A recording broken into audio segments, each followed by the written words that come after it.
যারা মেথি শাক ভালোবাসেন তারা তো বানাবেনই, কিন্তু যারা ভালোবাসেন না একবার এইভাবে বানিয়ে দেখতে পারেন।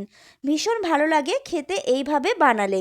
এই বড়ি ফোড়ন দিয়ে মেথি শাক আমার বাঙাল জেঠিমার কাছে শেখা।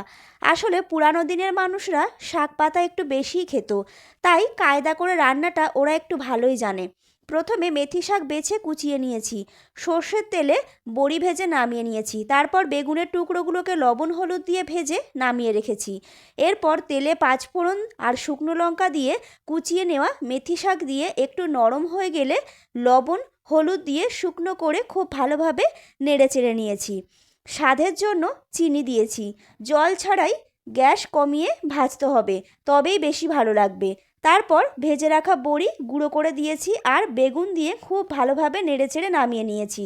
গরম গরম ভাতে অসাধারণ লাগলো। চলো আজকের মতো টাটা, ভালো থেকো সবাই।